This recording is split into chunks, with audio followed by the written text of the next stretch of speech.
नमस्कार, आपण पाहता हिरकणी न्यूज.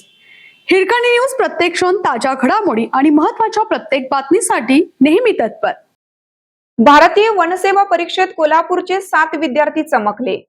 केंद्रीय लोकसेवा आयोगाने भारतीय वनसेवा परीक्षा 2025 चा अंतिम निकाल जाहीर केला. देशभरातून 148 उमेदवारांची निवड करण्यात आली.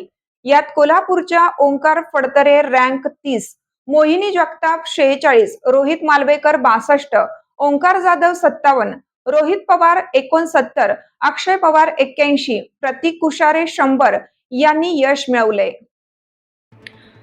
IAS आणि IPSच्या बरोबरीने IFS ही मात्र तिसरी ऑल इंडिया सर्व्हिस म्हणून गणली जाते.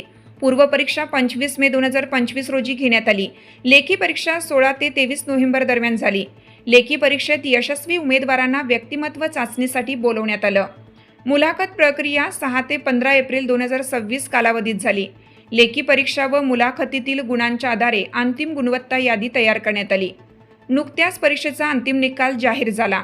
यात बसवराज केंपावड यांनी देशात प्रथम क्रमांक मिळवला. टॉप 10 यशस्वी उमेदवारांमध्ये केवळ एका महिला उमेदवाराचा समावेश आहे, अशी माहिती विद्या प्रबोधिनीचे संचालक राजकुमार पाटील यांनी दिली. आणि सबस्क्राइब करायला विसरू नका आणि रहा अपडेट.